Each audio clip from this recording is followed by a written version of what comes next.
Good afternoon, everyone. I know that this is right before Christmas, and I'd like to wish you and your families a happy, a healthy, and a Merry Christmas. This is Joyce, voice of Joyce, and I want to thank you for joining me and for subscribing to my interviews. I understand my friends Cora and Ray are really pleased. Some of you have actually donated to the Clinton AME Church in Great Barrington, and I think that's admirable. Really wonderful of you to have done that, to have taken the time to actually give to a charity that's not your own or your own particular selection. What have we learned over the last couple of years, and certainly at the end of this year? Many of you are doubting that we have a democracy, but we do. We have a democracy, and our democracy still holds. We have a constitution, and our constitution still holds. And if the Senate can be persuaded to go ahead with a fair trial of Donald Trump, then certainly we, the people, will have prevailed. There is much to be thankful for this year. I really believe that it is no longer aspirational to say we have a planet to save, because we do indeed have a planet to save. It's just been proven that 360 years ago, fossilized plants and forests were found in Cairo, New York. There are no vertebrates in that forest.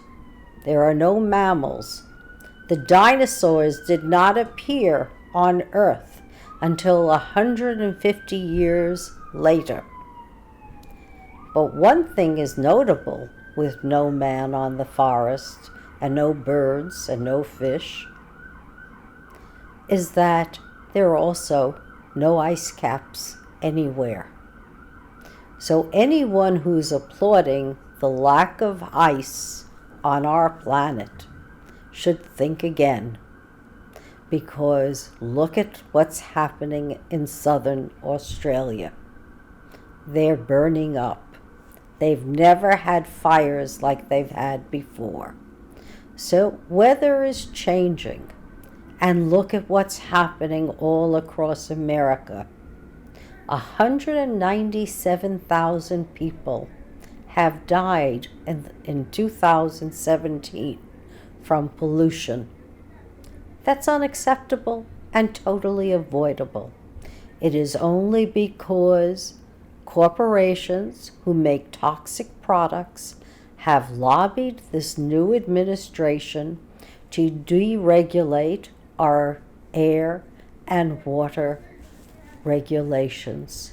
They have lobbied Trump, and they've lobbied the EPA successfully, so that corporate power actually prevails over the needs of we the people. The folks in Reserve, Louisiana, they live in a cancer site. They've been fighting corporations for 50 years. Finally, they've got class action suits that are going up all over the country against the EPA. You ever wonder about the millisecond trades and the fact that they may not be in your best interest? And certainly they have an edge. No longer do we need to worry about that either. If we actually could put a 6% tax on derivative trades and millisecond trades, we would have $1 trillion in 1 year to spend on infrastructure. And in the process cure pollution. It's just been found out, just like LIBOR was fixed many years ago during the crash of 2008. It turns out that a supplier with an audio feed to the Bank of England was able to release the data on the interest rates and on equities, giving millisecond trades the seconds they needed to make a killing. We can't do that, but they can. So we now know millisecond trades were rigged. These are things that we can all battle against and do so in a fair, objective manner through the rule of law and regulation. And that's where we're going to have to go.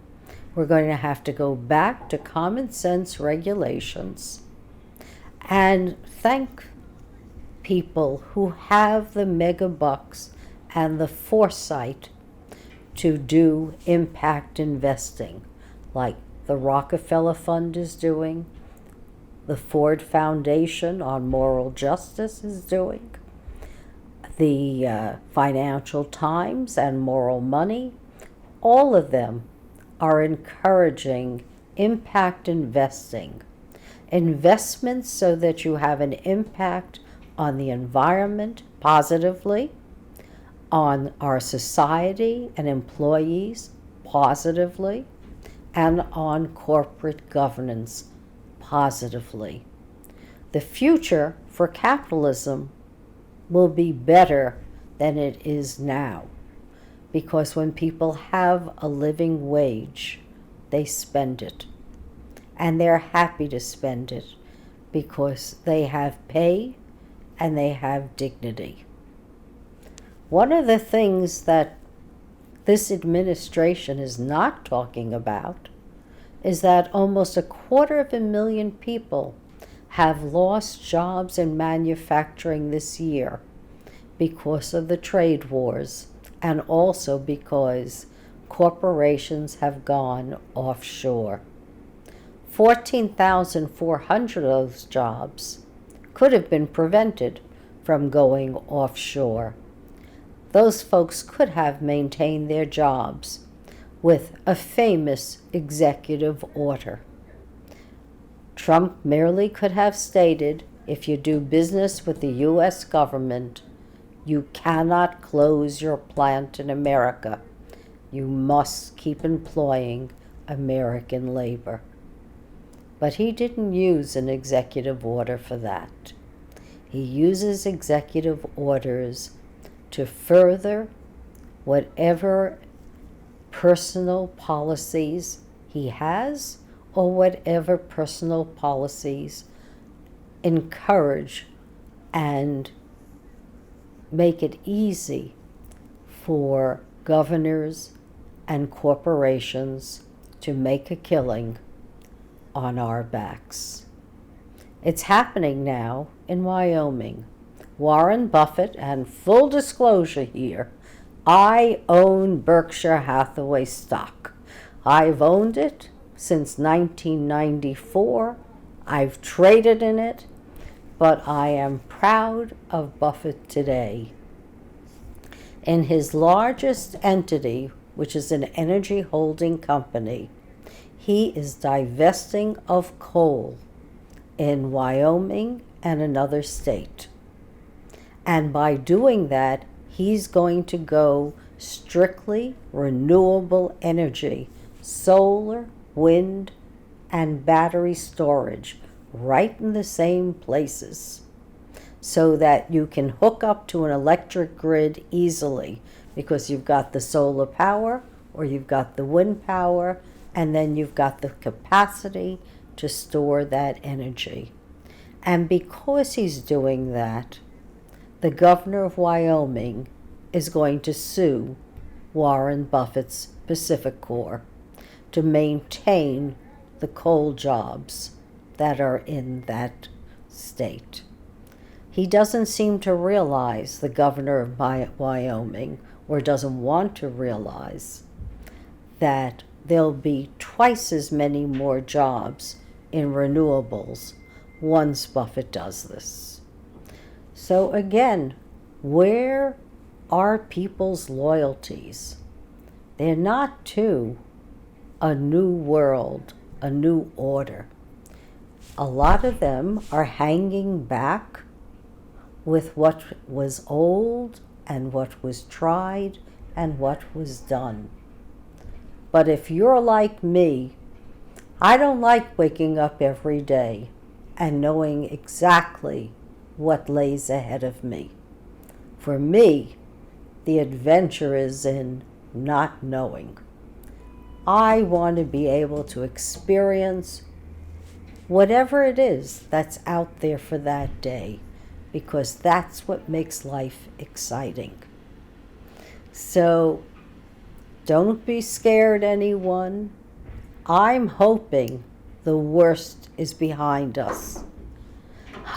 We also, I'm sorry to say, I'm in a high-rise building, and I have window washers right outside our window. If we don't have noise from one place, we got it from another, everyone. This is the studio. It's my living room, and it's kind of humorous to say that it is never without something unexpected occurring. This is a safe spot, but it could be interrupted at any moment for any number of reasons. Not going to get excited about it. If it doesn't hurt the interview that much, we'll keep it. Otherwise, I'll try again tomorrow. But meanwhile, let me say that I do indeed wish everyone a happy and healthy Christmas. Week after that is New Year's. It's kind of hard to believe that this whole year has gone by. But let's hope it really isn't aspirational to say that we have a planet to save, because we do and we can. If we think smart and we act smart, and if we help our neighbors, we can get all the things that we're entitled to also, which is a good living, better infrastructure, no pollution, clean water, clean air, and it would be nice to have good, fresh, sustainable food. So when we're all praying for family and friends, pray for ourselves and our country, that our Constitution and our Republic still stands, and be happy, because a dystopian future doesn't have to await us. I do believe in Christmas miracles. Thank you, and be well, everyone.